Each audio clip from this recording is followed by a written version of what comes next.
You're listening to Ka-Pow, the pop culture podcast. Comics, television, movies, and more. If it impacts fan culture, we have something to say about it. And now, your hosts, Michael, Jordan, Cliff, and Seth. Hey everybody, welcome back. Your friends at Ka-Pow, the pop culture podcast, are here with you once more. My name is Jordan Lowe. I'm Cliff Barnes. And I'm Seth. And we don't know how to mute our mics or talk at once at a time. I just want to see if I can talk faster, because I got something to say. What?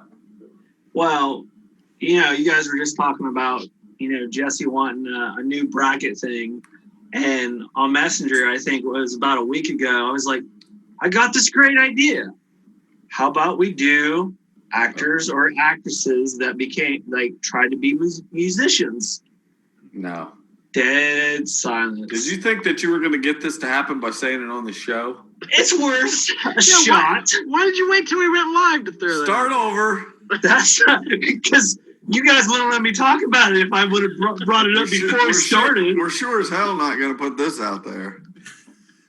I don't think of too many more than the ones you mentioned. So we did a whole thing about freaking singing actors and in movies and stuff.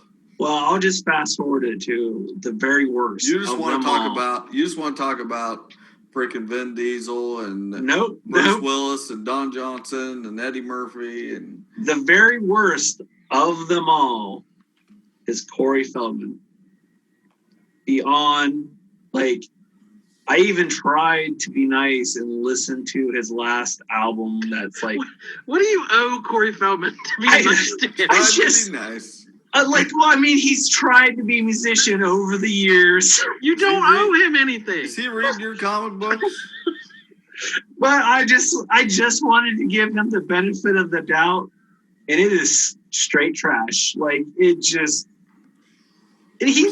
that you owe. He must have paid people a lot of money to be on, because one song had Snoop Dogg featuring Snoop Dogg. But I think I only heard Snoop Dogg say two words through the whole. Who calls him Snoop Dogg? It's Snoop Dogg. Whatever. Snoop. But yeah, that's the worst of them all. Check him out. He's on Spotify.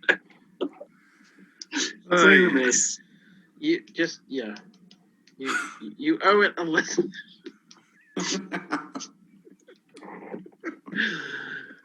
How you doing, Cliff? You look like you're having fun. He lost me with the whole Corey Feldman thing.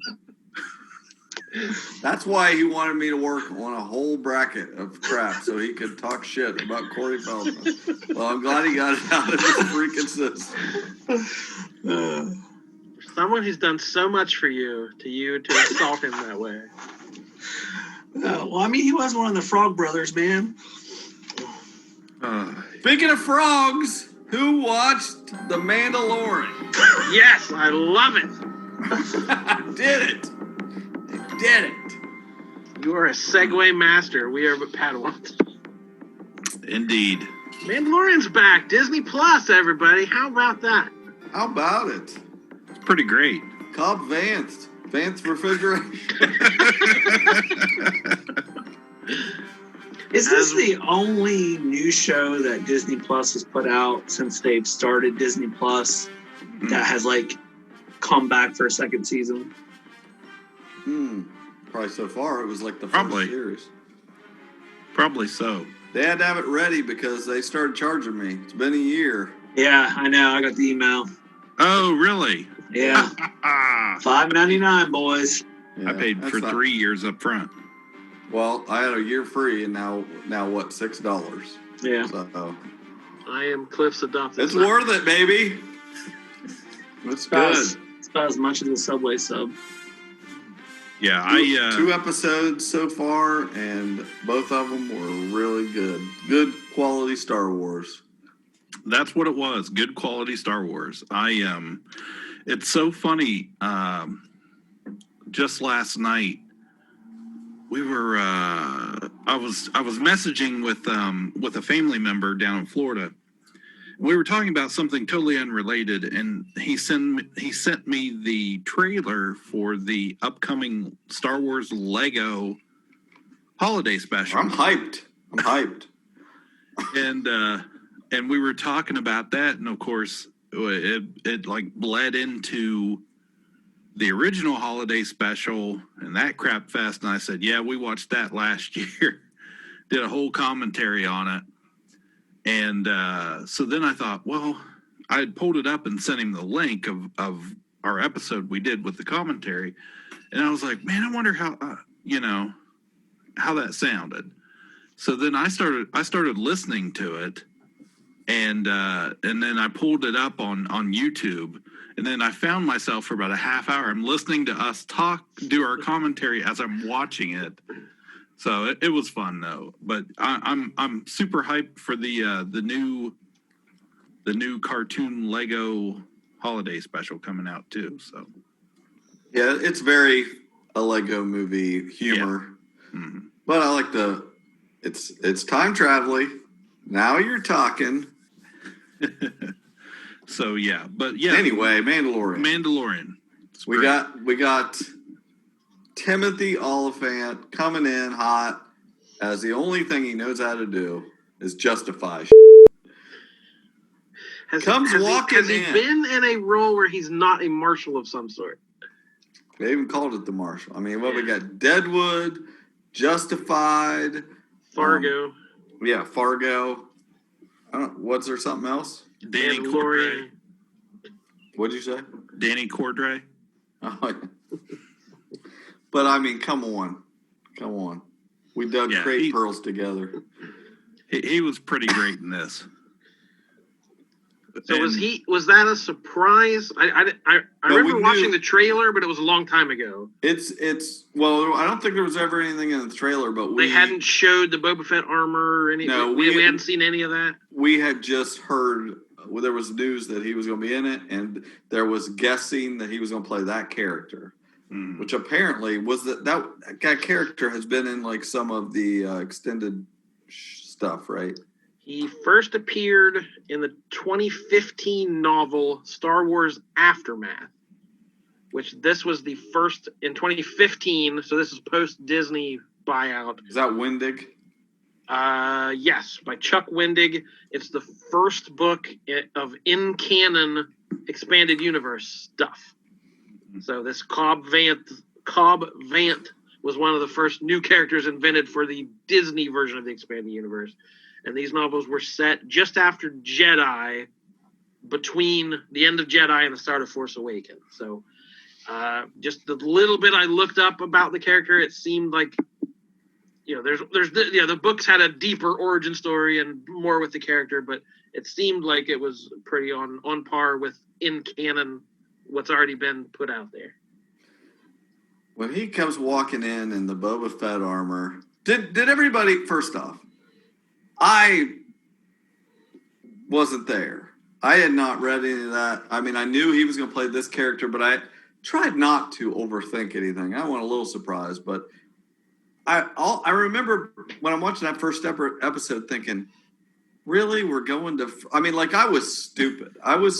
Watching it. Was anybody else... Were you guys already had that figured out or something? Because I was like, are we really... Does everything in this universe have to happen on Tatooine?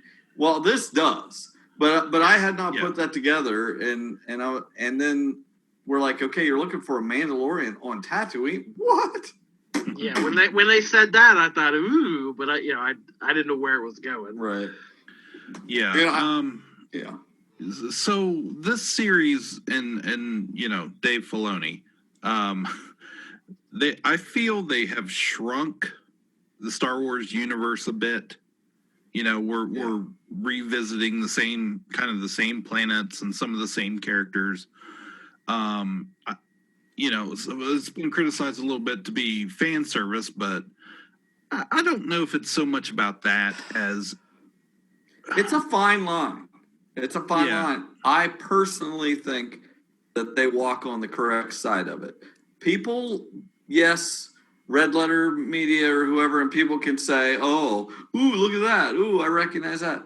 Yeah, well, guess what? I like to recognize things, and, you know. So I think a lot of people do. So as long as they don't, like this second episode, I said this better not be Hoth. Like, just don't make this Hoth, because there's no reason. The only reason I want them going back to these places if there is an actual reason, and I think they're smart enough to know that. I do too. I think it's just the fact that I like what they're doing, because it's not. We don't see the same characters in every episode or every arc, but they do. Some of them do reappear, or they come back, or and instead of being like that Incredible Hulk 80s series where he's constantly walking the earth, and it's a new set of characters every week. Highway to Heaven, right? Or the A-Team, or yeah. So I go right to Highway to Heaven. I remember us talking about that last season, that there were people complaining that the plot didn't move fast enough or far enough for them. They wanted to know more about Baby Yoda, and they wanted to know more about the Guild and more about this. And we were saying it doesn't seem to be that kind of show. It seems to be the episodic, different adventure a week episode. And I was more than okay with that kind of storytelling. I don't know where the fans are at this moment. I feel like they're doing both well. They're balancing that episodic thing with the serialized. Like, there is an overarching story here happening, and I think they're going at a decent pace. I want to see the hijinks that happen with these characters, but they're progressing slowly. We're moving the story along, but yet we still have a proper amount of spicy pepitas. Oh, exactly. Lady. So exactly. I like that they, when he showed up back there, he was letting the droids work on the Razor Crest, because we spent a whole season. So I would think after an entire season that justifies him getting a little bit more trust in a droid after IG-11. Yeah. Now, do I think you go straight to trusting a pit droid? Right. Who always mess everything up? I don't know, but yeah, that's the only thing. Like, I thought it was cool that we saw the R5 unit from A New Hope, and she had it. But it was a little bit much, honestly. Well, it was a little bit much for me to have the pit droids in there doing the same shtick from Phantom Menace, and I was just like, eh. Yeah, but at least it wasn't like, did you see R5 and his freaking thing? I'd rather see R5 pretty poorly repaired there. I don't know. No, but yes. Now, to me, as the more casual Star Wars fan among this group, I think it hits the exact right tone. It's like, there's that stuff. If you guys know who R5 is, that's great. I didn't. Okay. Oh, you don't know who R5D4 is? Now that you've mentioned it, I'm like, oh yeah, is that the red one? Right. Yeah. Yeah. The bad motivator. Okay. So now that the whole reason R2D2, we'll come over there. So there's that level of detail, and there's a level of humor for the kids. It has the prequel-y, the droids messing stuff up. Like, that's so like the prequel series. And then there's stuff that feels like the modern stuff. And there's stuff that feels like the classic era. It's mixing in so nicely for me. And that's the level I'm at with this, and I'm just enjoying it. Oh, it's good. The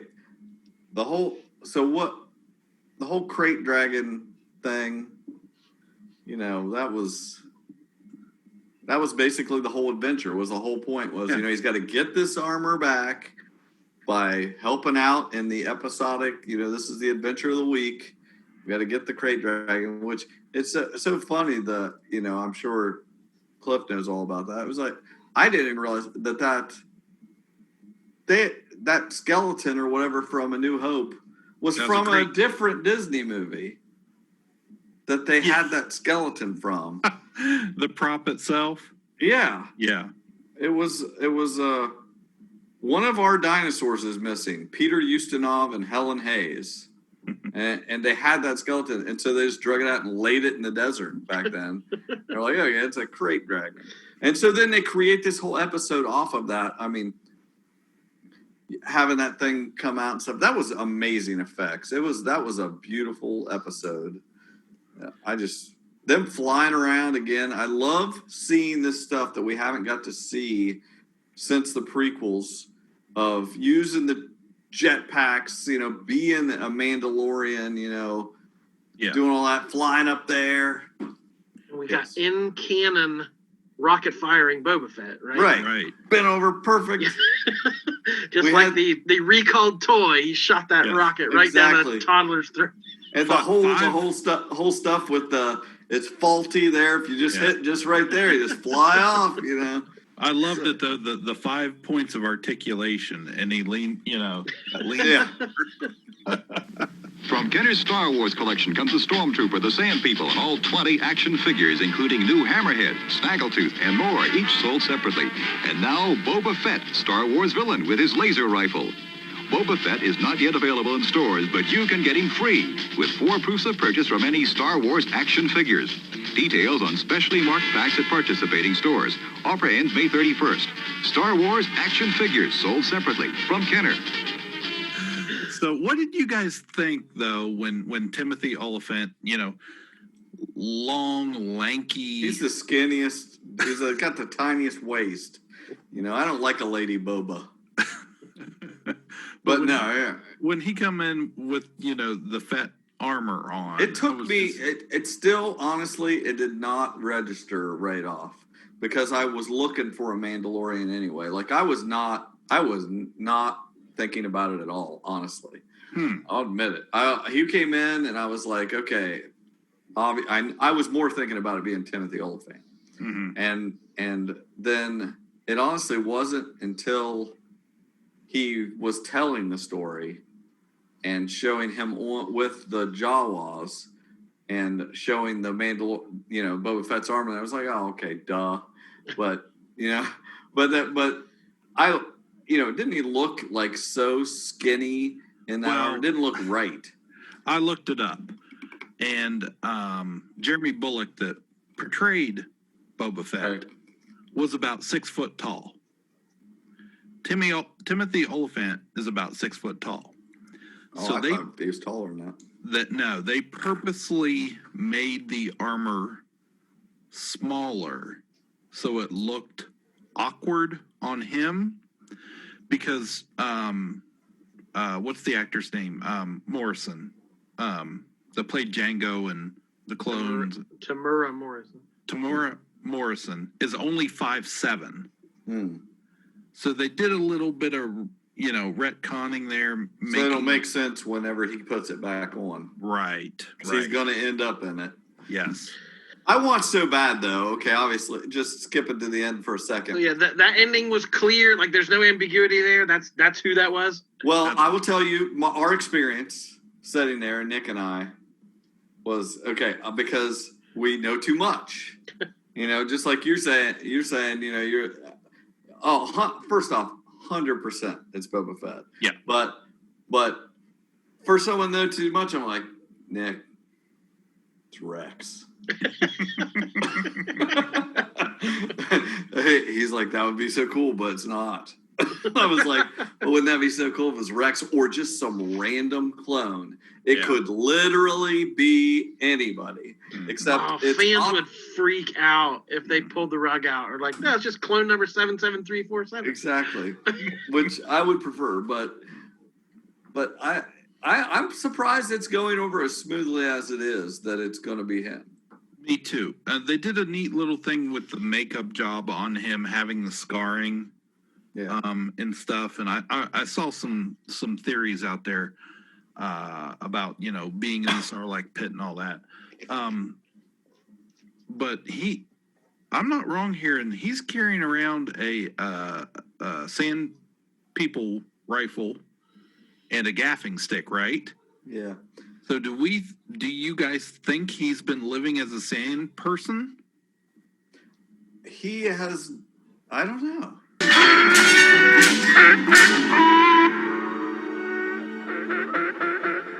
He could have been. Yeah. That would explain what the hell he's been doing. It would explain it.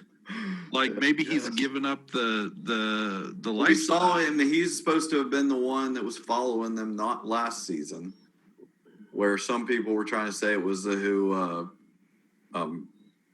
Esposito. Yeah. But no, that was Boba Fett then. Right. That was bending over and stuff, and going through their stuff after they left and things. So this has been their plan all along. I don't. So what is taking him so long? He just doesn't have the resources to catch up to them. He's. I don't know how he's going to get wherever they are at this point. Yeah. Oh, Boba Fett. You mean? Yeah. I don't know unless the Mando comes back to right. Tatooine. It totally happened. A lot of stuff happens here. Yeah. I saw some review talk about that, like how wrong Luke was, where he's like, "This is the most. If there's a bright center of the galaxy, this is the furthest point from it." It's like, how much happens on Tatooine? That's my problem with it. Like they had to go here because of the Boba Fett stuff and the armor, but the whole point of this place is that it was like nowhere. It's a place to hide. Nothing's supposed to happen here. I have to point out what we led with when we segued here.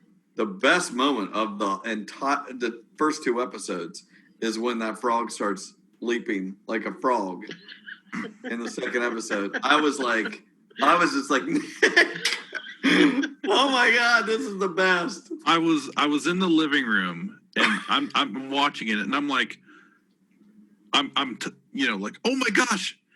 She's leaping like a frog, and I can hear my wife and daughter like in the other end of the house, and they're like, he's out there talking to himself. I mean, I just was. It was amazing.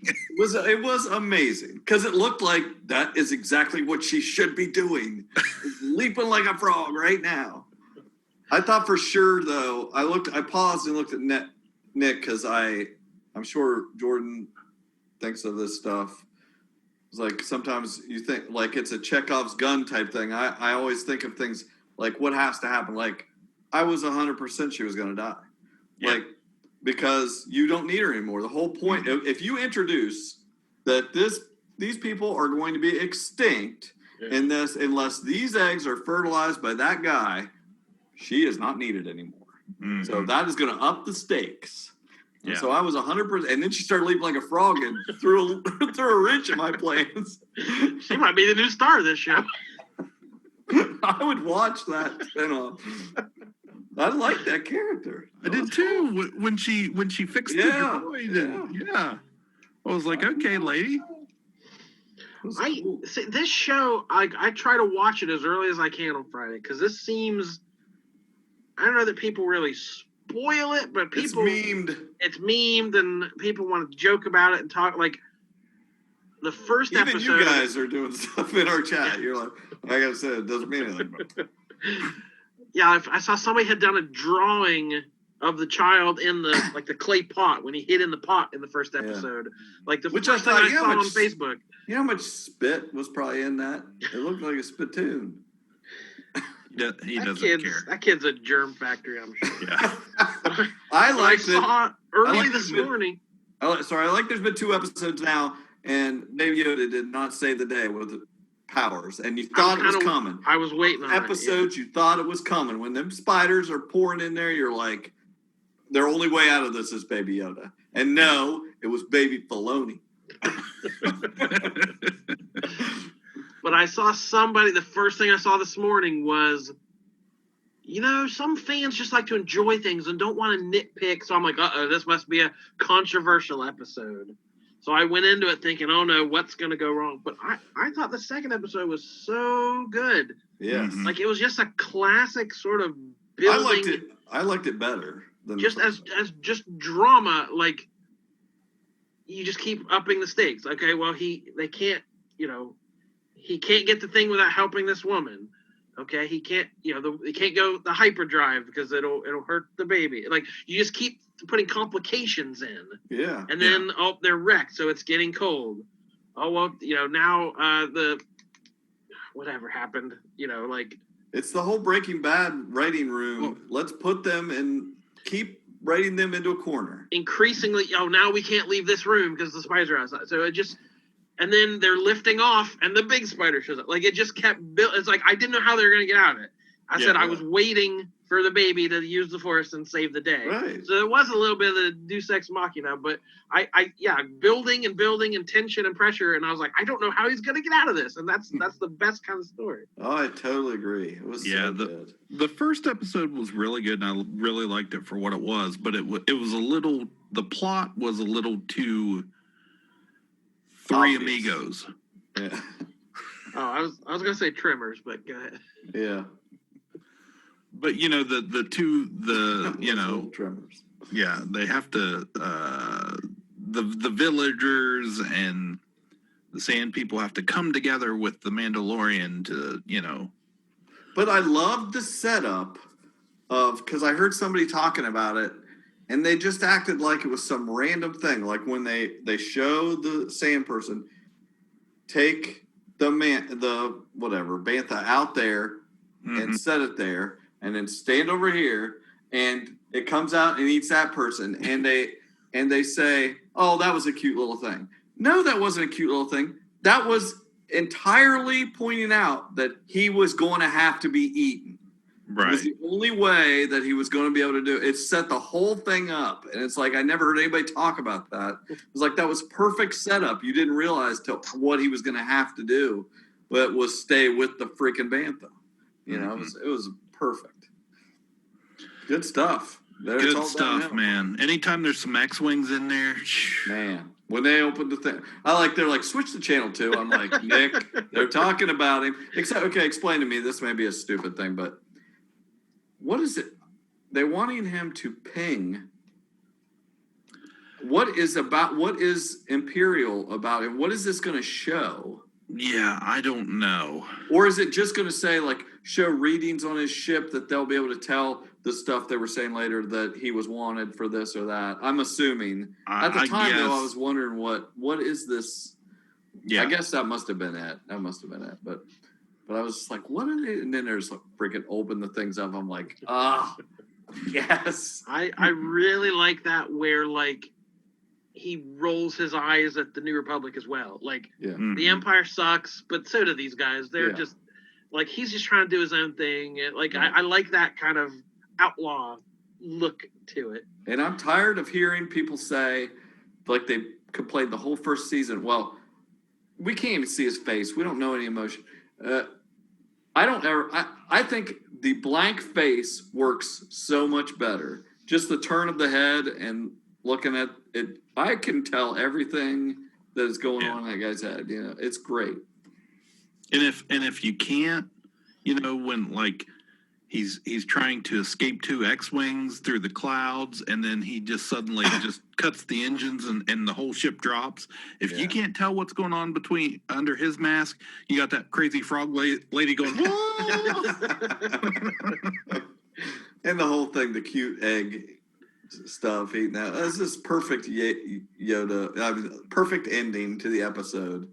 That was the most adorable genocide I've ever seen. That baby's gonna end that species. Call this episode adorable genocide. But yeah, I like the feeling. We talked. It's very westerny. The Sand People are like Native Americans. Like you can imprint the genre to this show from a dozen different places. We had face huggers and demogorgons in the second episode. We had graboids and sandworms in the first one. Like it's just a mix of all the best stuff, and they're just doing it really, really well. We got a Weequay. What was that? The bartender. He's a Weequay. Oh, that's right.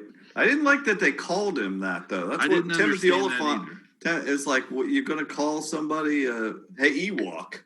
Right. It seemed kind of rude. Well, there was something else. Oh, what was that? That the bad guy at the beginning of this episode, wasn't he from like Force Awakens or something? Little Jawa looking guy that had like the what were they in the movie?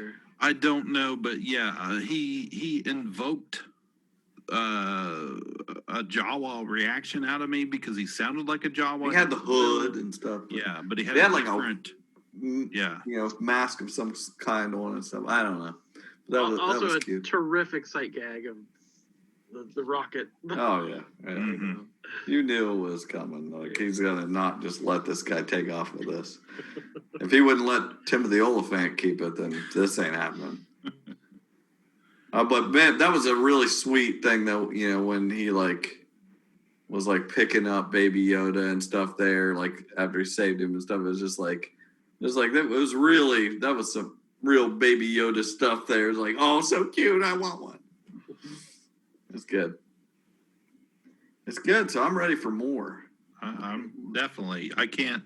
Well, I'm just living Friday to Friday at this point. Yeah. Speaking of Disney Plus, though, couple quick things. Shows of note. Have you guys watched any of The Right Stuff? No. Okay, so this is the first.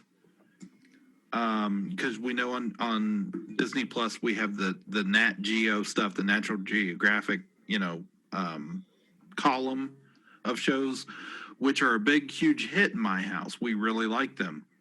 But this is their first serialized show. It's called The Right Stuff, based on the book that they did the 80s movie on, the Mercury 7 astronauts. So this is a much more broader story than that original movie was. Kind of the New Kids on the Block song. Oh, you've seen the movie. You've seen the movie, haven't you? I don't think I ever did. With Ed, the original, it's Chuck Yeager and the whole yeah. And the rest of the kids on the block. Yeah. The right stuff.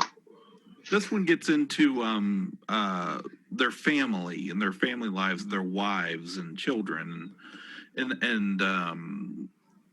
it's good. So I think they've done. I think episode 8 came out today. I haven't watched 8 yet, but I have watched 1 through 7. Really good. Not any real big actors in it, but Carly likes it. I like it. We're watching it. And then the other one I want to mention real quick is also Nat Geo, a new series called The Magic of Disney's Animal Kingdom. It's all about zookeepers and some of the animals featured in the Disney park in Orlando, the Animal Kingdom. But what I like about it is they are we're getting an inside view of the park and the care for the animals, but we're getting to know the animals through the show and their names and personality and characteristics. But I've heard in the actual park at Animal Kingdom now, the animals that are featured on the show, cast members are now, they're referring to them, they're pointing them out by their names so people can associate the show and the real life park together. So I think that's a pretty neat thing. That's going to educate and bring another aspect of real life stuff to that park that people can relate to and get behind. So I just think that was kind of neat that they're doing it that way.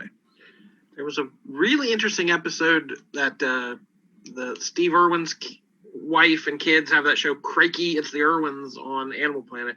And they did a really interesting special episode about the zoo during COVID times. Mm-hmm. And it was basically like, we can't allow anyone in here. We have no revenue. And it costs this many hundreds of thousands of dollars a month to feed all these things. And we're going to have to let some people go. And it was a really interesting behind the scenes look at how do we keep this zoo going and care for all these animals.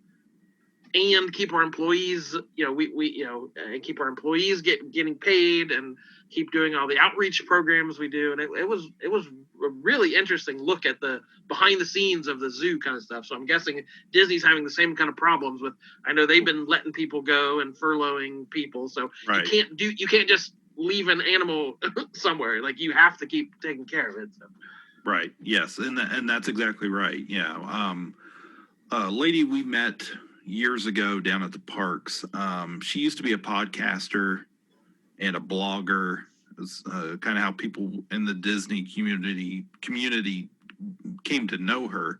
She's now working behind the scenes on some shows for Disney, and she had worked as, I think, a line producer on this series. So she was very proud of it. I was reading some of her tweets online and stuff, and that kind of that made me, want to check it out. So I'm telling you right now, if you have Disney Plus, don't underestimate the National Geographic content on there, because Nat Geo is killing it on that channel. You say so. I haven't turned my Disney Plus on for months until Mandalorian came out. You're missing out. Are you There's going so to much stay other stuff. subscribed after it ends, or are you going to cancel? Oh, well, they'll have something. But if Marvel they know shows and they're not, the reason you're not seeing a bunch of other stuff right now is because they've got a couple things like that. They want everybody to re-up because of Mando, and then they're going to have something ready when it ends, because otherwise I might drop it for 6 months. But well, I remember us talking at the beginning of the COVID problems and the quarantine stuff about what pop culture would look like and what these shows would do. And I remember we all kind of agreed there's one show we thought would get it right, and that was Superstore, the sitcom about life in a retail environment. And Thought you were going to say This Is Us. That you guys can go into that next, but yeah, Superstore's there's 2 episodes out so far. Amy is leaving and moving to a different job in the company in California, and this is basically her getting ready to leave just as COVID happens. And I thought it was very good. It had some really good they always have the good gags in the store, but I said so many shows are doing the most obvious Zoom jokes there were a few of those, but there was also some really good stuff that, like, I'm shaking my head like, yeah, I'm sure that's happening out there in the Walmarts of the world. yeah, I thought that too. I thought the way that they were handling it is like, I guarantee this is how it looks in there. Like, masks coming on and off and kind of willy-nilly, and they're having to deal with customers and people. Well, I mean, literally, I pointed, I was like, Nick, that is you, because he worked at Walmart last year, or earlier in the year when it started, and he said he would put a can on the shelf and someone would take it off, like literally, and they had that scene.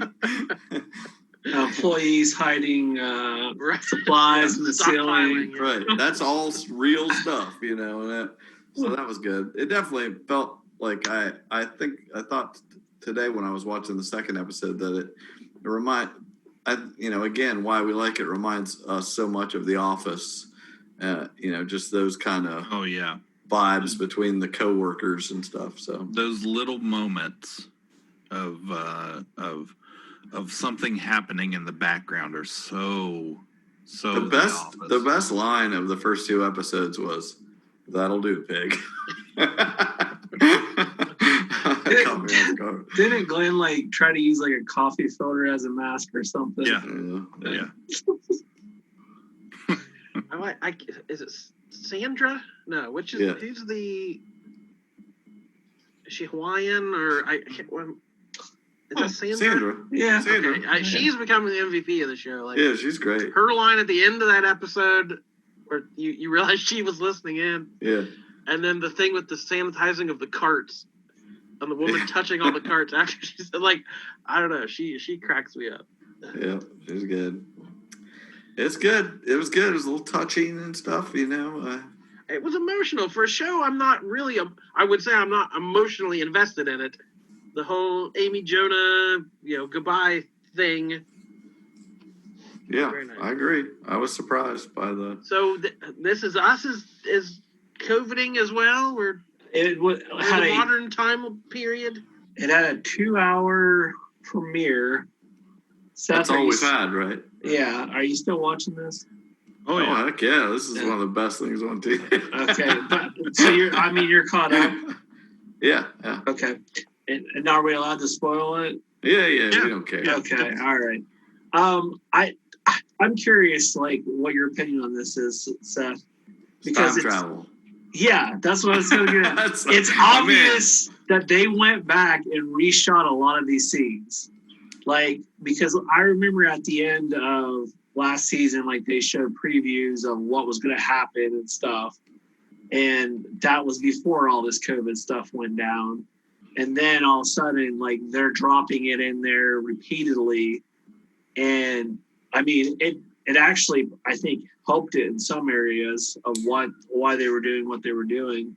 But it's very obvious that they went back and reshot a lot of scenes, I would assume. I don't know what I wasn't expecting anything, so I don't think I'd seen any like preview or anything, but Yeah, I hadn't seen any preview, and it had been so long, it felt like, since I'd watched it. Yeah, I just remembered those two fighting at the end, Kevin looks a little worse for wear these days. If you go back and look at him from from last season. Yeah, he's not quite ripped enough, is he? Yeah, no, he's not. He's a specimen, and we were like, "Yeah, he's a little off." No, I meant like I meant in his face. Like, he looks a little worse for wear. Like, he's. I'm sure. Yeah, I He's guess. been through some stuff. Yeah, he got divorced. He got remarried in real life, but Okay. but anyway, I want Jordan to be back for this. So I'm waiting. Are you gonna say something good or what? Well, it references other things that you guys. It's a Happy Days reference, so I was gonna wait for him to get back. Well, I thought they did a pretty good job with working the COVID stuff in there. Making keep it to a minimum. They got it to a minimum and wrote the story around it. Nobody wants to hear about it all the time. We're living it. Right, but bringing it up, the way Sterling K. Brown's character handles the whole thing. I mean, it was just right on. It just felt like it didn't feel like they were pushing it, shoving it in my face that, hey, COVID. It was just, it's like it is in real life. It just becomes part of your normal day. Yeah. So. Yeah. So what do we got, Michael? The problem I had with This Is Us is this is where I feel that they might have jumped the shark. Yeah. That's not what we say. You're off. Oh, base. I know. It's I know what it is. Wow. You're Jordan, muted. Jordan, we can't hear you. It took apart Fonz's motorcycle. Okay, took apart Fonz's motorcycle. Yes, that's now what it is. Is at the end of episode 2. I hate you all. Goodbye forever. Goodbye forever. Adversary. My arch nemesis. No, but anyway, at the end of the episode, where we find out Randall saying that, no more Randall? Shaw. No, at the end when Randall's like, no more surprises, and all of a sudden we find out his mother was alive. That was a good twist. No, we found out his that angers me because she's dead. She was dead. Like, what? It's one thing. It's one thing that he refound his father and all of that, but you don't go back and retcon that his mother was alive and now she's going to show up. But it's not like they buried her. He was never there. It never happened. It's just what you thought. She was never mentioned before. Yeah, it was never a thing. Yeah. He never knew them. And then, Michael, I agree that maybe it's a little too much. It's, I mean, if you put this in like it's like this is trying to be realistic. It's just too much. Like she should have stayed dead. That bitch has been guy dead this who whole just time. watched a lot of Happy Days, I am here to tell you that there can be too much is never enough. You could never have enough. I know what you're saying. I know what Yeah. you're saying. You can't just freaking keep going back to Tatooine. And I get it, but I thought it was fine. I didn't have a problem with it. If she had awoken and then started jumping like a frog, I would have been all into it. Oh, yes. Yeah, I was fine with it. It was it wasn't the best thing ever, but it was something. I was like, because you're constantly waiting for something like that. See something that we don't know. I do feel I agree with Michael though. I do feel like we're getting too many characters. Like they have added a lot of characters, the uncle, the adopted daughter, of course. I mean, it's the same thing right there with the uncle. We find out the uncle was alive when we thought he was dead. Like, it's almost like when you go back to a comic book and you retcon the history and you're like, this is stupid. Why did you do that? There's so much drama with these characters already. You don't need to keep bringing characters back to life. But it's literally what the show is. That's the whole premise of their timey-wimey stuff is to do this. Well, so this is what they signed up for from the beginning. I get that because I like the scenes where you saw Jack and Randall's father like kind of crisscrossing each other back and forth without even knowing. Yeah. Like those minor, like I thought that was excellent because you don't realize like we that was awesome. We see it happening, but it doesn't change anything. Right, it's nothing changed. We just never knew this before. Mm-hmm. We've seen these scenes before, but we didn't know that there was something else going on at the same time. It's not always great, but that's what this show is. Yeah. Yeah. We'll see where it goes. Let's give it a chance. It's a start. I did feel that 2 hours was a bit much. I couldn't watch it all in 2 hours. My turn dogs can't handle that shit. Oh my gosh. Just give yourself a self-hug. Guys, I do that all the time. I watched a show. Actually, I read a book. This guy with his books. Mr. Mercedes. Is that a show? It is. Based on a book series that Stephen King wrote 3 books about, I think it's the Bill Hodges trilogy. I could be saying that wrong. I don't know. I think the character is Bill Hodges, but read Mr. Mercedes. I was going to say that trilogy. That's how it is. Yeah. But Miss Mercedes, Finders Keepers, and End of Watch are the 3 books. And I've only read the first one. I am just started on the second one, but they have a show that was on I don't remember the name of the channel, but you could only watch it on DirecTV a couple years ago, 2 or 3 years ago. That's all it was on. And so I never got to watch it, but these 2 girls I work with watched it and they really liked it. They said it was really good. And there's 3 seasons of it now. Well, Peacock has it. And you can watch the first season for free with the Peacock app. And so I did. And it is basically this book, Mr. Mercedes. And Stephen King wrote the book with Brendan Gleeson in mind as the character, Bill Hodges. And he plays him in the show. And he's great. And I really think that everybody in the show does a great job. It's got a bunch of good needle drops and just like it is pretty faithful to the book, but it kind of goes at a slow pace that I really thought they weren't going to be able to get through the first book in one season. They were going at such a slow pace, but I thought it was excellent. It was much better than I was expecting from I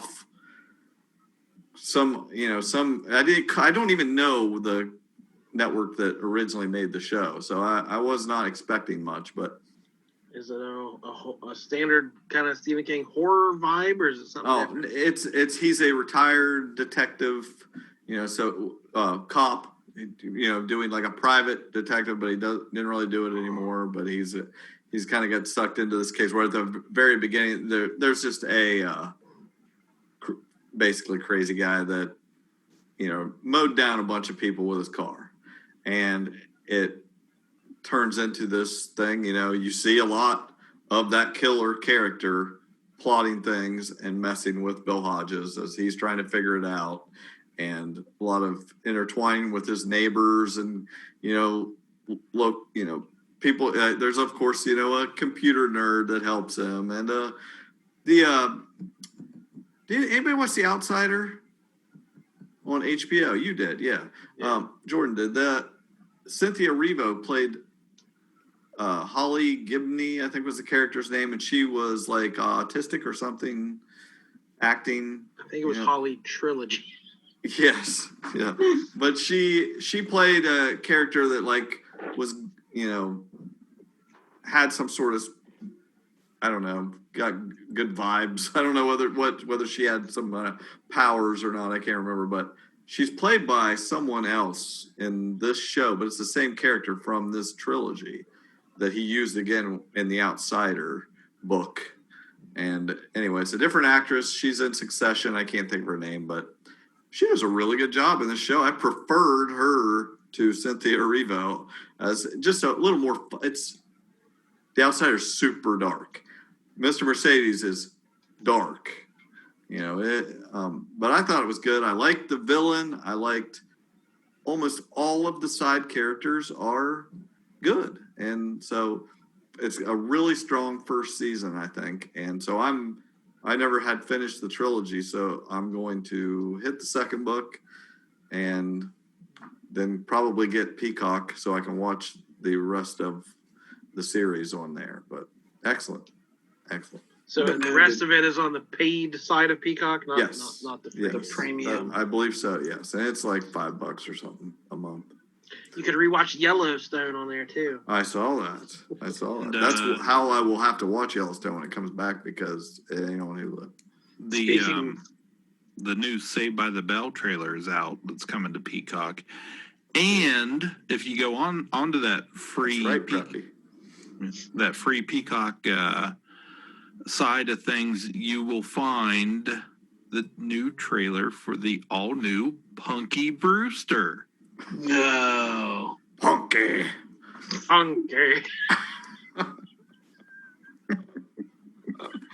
Peacock. Mahoney. Mahoney, is that a peacock in your car? Say that like Sean Connery. Michael. I suddenly remembered my Mahoney.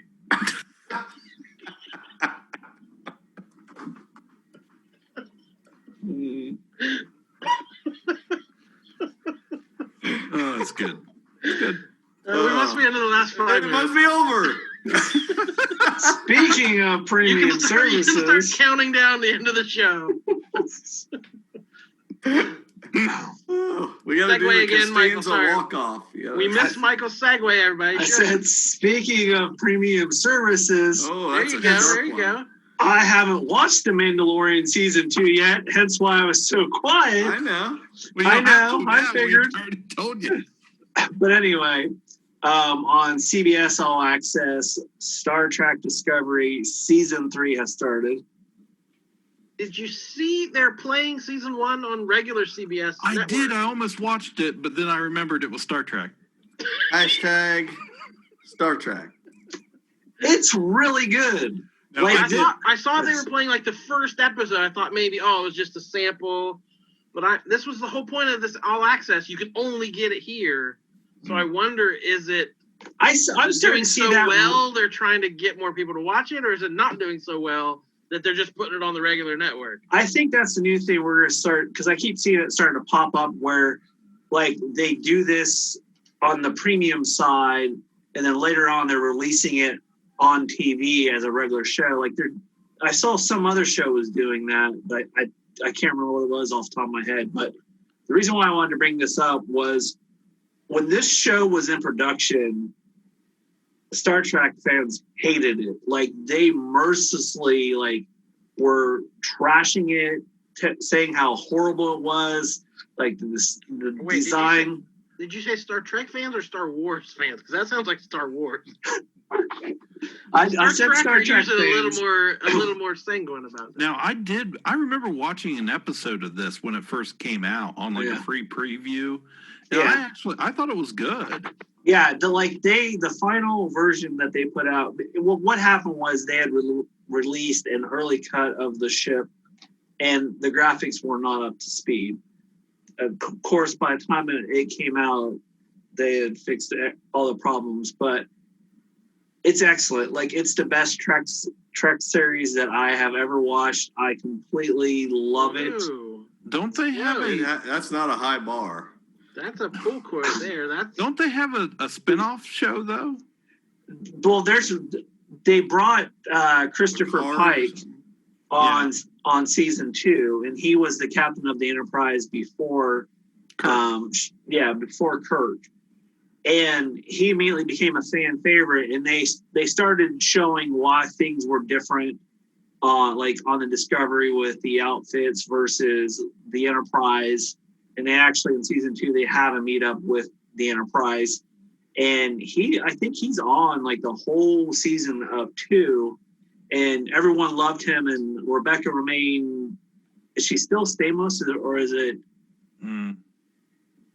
She's well. Anyway, she plays as number 1, but they're going to do a spinoff with them. But I think it's supposed to be like shorter adventures, not really a total series. But then where's the Picard stuff? Is that on CBS too? Yes, that is excellent too. Like, they did season 1 of that, and it was really good. Like, all the stuff that they're releasing that I didn't have high hopes for is turning out to be very well done. But go back out on that limb. You're saying Star Trek Discovery is the best version of Star Trek you've ever seen? I was going to make him say that again. Wow, that's. And you're a fan. You're not just a casual. So that's pretty high praise. They have taken old territory, and like, when you hate when they retread over stuff that's already been done, they've done it in a way that actually completely works. Like, it doesn't change the history of the Star Trek at all, but what they done, the way they figured it out, they found this little loophole to stick Discovery in that original timeline, and it still works. That was my question. When it's set. What's that? I said, when is it set? Well, which season? Oh. It's got to be complicated. Does it start out like the same time as the original show then? Because it's got Pike on it? Yeah, it was during the original Star Trek series. It's that timeline. And then in season 2, something happens where they have to basically figure out how to take their ship into the future because of the knowledge that their ship has. Well, you just slingshot around the sun to find the nuclear vessels. Well, that's what they did. Anyway, I think now they're in the 30th century, maybe. It's basically it's up there where there is no such thing as Starfleet anymore. It's so far in the future. It's beyond Picard. Yeah, it's beyond Picard. Now, isn't Picard getting a spinoff too? Like a second season, or no? I thought Riker and Troy were gonna be on a new show. They might be. They also came out with an animated series called Lower Decks. That's right. That why are they calling the CBS All Access and not Star Trek Network? Exactly. Well, it has everything on there now. And I don't watch Star Trek. I hate Star Trek, but I have CBS.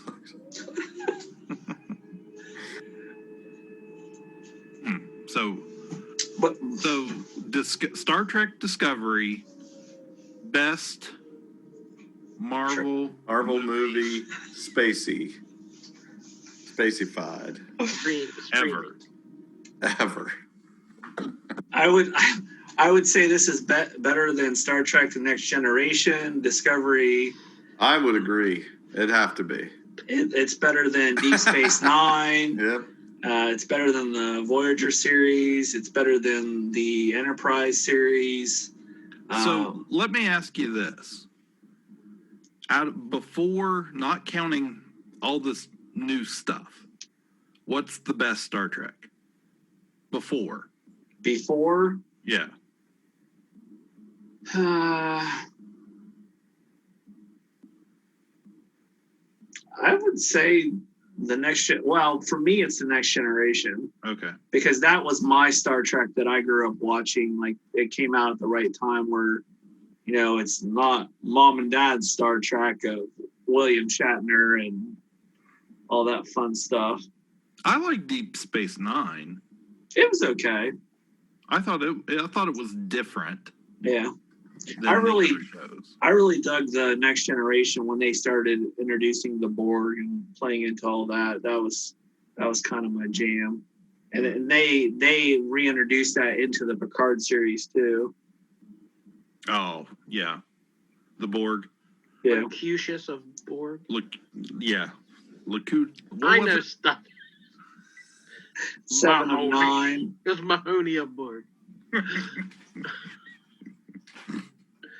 Amazon Prime launched the new show Truth Seekers. That's the Nick Frost and Simon Pegg show. I figured you'd be all over that. Yeah. Simon Pegg's not in it very much. He's just kind of a producer and a writer. That sounds right. He plays Nick Frost is the main star, and these of course was the team that made Shaun of the Dead and Hot Fuzz and these great classics. Nick Frost is a cable installer who is like a part-time YouTube ghost hunter. So he has a YouTube channel where he goes to haunted houses and looks for stuff. So Simon Pegg's only in it, basically one scene an episode, telling him, giving him his assignment of where he's going to fix the Wi-Fi and stuff. It's got Malcolm McDowell as Nick Frost's dad, and it's 8 half-hour episodes in this first season. I've watched about half of them. They're good. They're not laugh out loud funny. They're more. It's more that subtle British humor, and it's not really jokey. Like, there's some horrifying sort of ghosts and monsters and stuff. So I saw an interview. They basically were saying, like Shaun of the Dead, if you do the horror stuff straight, you can make jokes about the other stuff. So they're not spoofing these ghost hunter type shows. There's a million of those shows on Discovery Channel and all those. So they're not spoofing that aspect of it. They're just kind of putting these funny characters into a more serious situation. So I've enjoyed what I've seen before, but it's not to the level of Shaun of the Dead or any of those. But I've enjoyed watching it. And they're leading up. The next one on my list is they're going to some sort of Comic Con.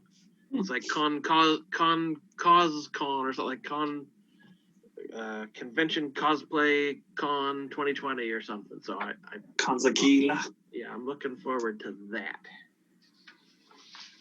And then on the Showtime network, let me throw one of those out to you.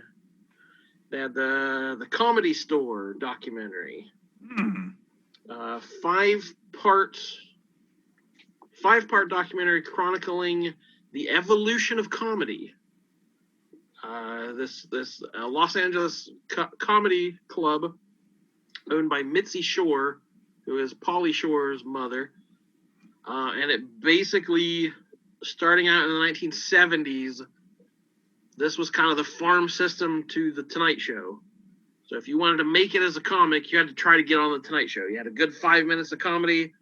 If Johnny Carson liked you, he'd bring you over to the couch, and boy, you might get a TV deal from that. You might get, certain comedy specials you could go on to. So that was kind of the launching pad to a career in comedy back then. So people from the Tonight Show would send people to the Comedy Store to scout for good comics, and it kind of traces from that early 70s up to the modern day.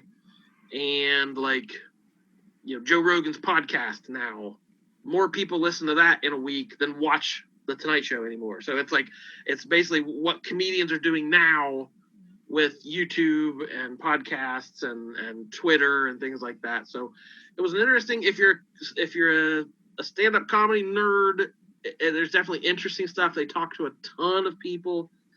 The last episode, it kind of ended with a thud a little bit. It was sad. It made you cry, didn't it?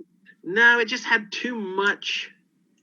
That whole, like, well, I guess we can't joke about anything anymore. Like, that whole, like, the world's too politically correct now for stand-up comedy, like ours. And it's like, that's not really what we're saying at the moment. But it was like, to have these famous comedians saying, woe is me, I can't tell this dirty joke anymore because somebody might have get offended. Like, I don't know. That I didn't have a whole lot of sympathy for that idea. But it was, again, it's mostly just comedians sitting around talking. They're not in cars getting coffee or anything, but like it's just listen to them telling stories. And then like each episode had something in it that made me would kind of stun me. Like the guy who was in the car when Sam Kinison crashed his car that killed him, and like talking about holding Sam Kinison in his arms as he died, and like the last things he said. And it's like, holy cow, that was super emotional. And then about Freddie Prinze, high on cocaine, getting a bow and arrow and saying he was going to go kill John Travolta. So they went to John Travolta's house, and he just happened to not be home. So he shot arrows into his front door. And like, there was at least a story or two in every episode that was incredible. But for the majority of it, for the 5-hour running time, I don't know. You have to be a pretty staunch fan of the stand-up comedy to really get into it. But I don't know. I thought it was worth it. I'd be interested in checking that out. Have you guys ever like? What? If I had Showtime, I'd be watching it. Some of us. That's where you went wrong. I have to get Stars because I want to watch the Vow series. Hey Seth. Everybody says it's better. Seth, if you're nice to me, I might be able to hook you up. Okay, because I want to watch that, but I don't know if that's quite the price. Yeah, I feel like I would be. I feel like that would take this show in putting Fonzie's bike back together territory. Well, I feel like Arnold's has burned down. Oh, I remembered. I remembered. But speaking of comedians, have you guys ever pulled up YouTube videos of hecklers getting owned? That's pretty specific. I have seen something out there. Well, when you were talking about that, it reminded me of this one comedian that I search every now and then. His name's Steve Hofstetter, maybe. But he has a whole series on YouTube of just like when he's at a comedy show and it's being taped and there's some kind of heckler in the crowd, and what he does to just completely destroy them. And it is the most funniest thing ever because most of the times they're just being complete jerks. But I mean, he does it in a very comedic way where it's pretty funny. But if you ever have like 5 minutes to kill, it's worth checking out. Okay. I often do have 5 minutes to kill. Yeah. What's the show that you want to watch on Stars, Seth? Well, Cliff and I watched The Vow on HBO, which was great. 800 episodes, and it was good. But all I've heard the last 2 weeks is there's a series called Seduction or something on Stars that's just like 3 or 4 episodes, and it is like you get a lot of the Cliff where we heard that lady from Dynasty whose daughter India kept like saying, "Don't save me, I don't need to be saved." Catherine Oxenberg. Yeah, so India is the girl. Well, in this other show, I really don't have any reason to be talking about it because I have not seen it. But apparently, you get more of her perspective. And I guess when you watch this not only is it no longer ambiguous about whether this guy deserves 120 years in jail, but it also does not make Mark look too freaking good. And Mark was the guy that had all the footage for the documentary we watched. And it shows you how different a documentary can be by who is the one doing it. I get you. You know what though? When I was watching The Vow, I had that thought. I thought, is he making this to Make get himself out? look good. Yeah, because all he says like, oh, he was like the vice president or something of it, and he was in it for like 15 years. Yeah, and so all of a sudden he's like, wait a minute. Yeah, so there's no way this guy didn't know it, is what I'm hearing. So I'm really interested to see him look not great. Yeah. The consensus is we it's like the two Fire Festival things, but they're both good, but you really need to watch them both. And The Vow is coming back for season 2. That's ridiculous. Yeah. What more could what they is have left? to freaking say? I started watching it. I didn't get very far into it though. It's hard to get through that first episode. Yeah. Because it's just a lot of context. But if you can get through that first episode, it gets good. You get to see all the sex and branding. No. So, well, that was fun. It was. We did it. How long is this episode? We're just a bit over an hour and 10 minutes. Okay. Well, that's fine. I had to talk about musicians or actors that became musicians. Oh, we're cutting all that out. That's not a thing. Oh, but that does remind me. Jesse shared the source of those dancing videos. Oh, that you talked about previously. The old man dancing to the same song every. He has shared the Black Betty Pambalam before, and I agree that is a great one. When that guy comes in. That's the best. That kills every time. So if you have 5 minutes to kill on YouTube, there's a great video series. Yeah, every time. It's like it's an old guy dancing, and it's always just the lead up, and then when the song hits, the other guy swoops in, and so he's way more animated and big. It was the Kid Rock one, so it's just the bang and ding. And then when he gets to "My name is Kid," the guy jumps in and the other guy starts going. So we get the old Black Betty, they time it so perfectly. That's great. If that could be a job, to just add songs to that video, I hope whoever is doing that should just retire. Do that. I'll patronize that account. I probably don't want to know what they make for the patron. Actually, I don't want to see them all. I just want to see Jesse's picks. So keep them coming. He starts the thing. I'll give him $1 a month just to pick the right ones for me. So again, we thank all of our patrons for supporting us. Just $1 a month gets you access to the video of these Zoom calls, which Cliff has been putting on YouTube. It's an easier format than Facebook, right? Yeah. So, but it's not public. They're not public videos, so you still have to pay that $1 to get the link in order to watch them. But it is, if you want to watch it up, being on YouTube, we can put it up on our television now or watch it on our phone rather than just watching it through Facebook. Yeah. You mean they can see us in HD? Yes. Yeah. So you get these videos. So you're not getting these. You might see any patron of there might see the link to YouTube, but it's not going out to everybody on YouTube. So you're still getting the exclusive content of our 4 faces, and you're getting access to the Facebook page where you can drop videos of old guys dancing. Yeah, what's your favorite video? Send it to us. You're getting access to polls. We've done trivia nights. Yeah. Gonna be another trivia. I won't say I'm working diligently, but I would like to try to. I'm going to try to have a trivia game ready here in the next couple weeks. So maybe while I'm on vacation, we can do a trivia night for patrons. So Yeah. Sweet. Let's do it. So we thank you for anyone who has patronized us or anyone maybe thinking about it. We would very much appreciate it.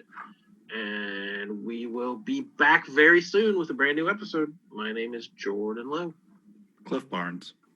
Michael All Access Easton.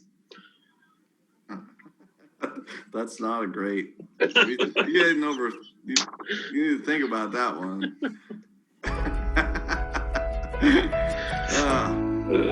I'm South by forever. Ka-Pow, the pop cultured podcast, is intended for entertainment and information purposes only. Sounds, music, and clips played during the podcast are property of copyright holders. All original content is property of www.udownwithkpp.com. If you enjoyed this podcast, please subscribe and leave a comment. Ka-Pow, the pop cultured podcast, is available on Apple Podcasts, Google Podcasts, Podbean, Spotify, and wherever podcasts can be found. You can connect with us through social media on Facebook, YouTube, at the Ka-Pow Podcast on Twitter, or email the show, Ka-Pow, the pop cultured podcast, @gmail.com.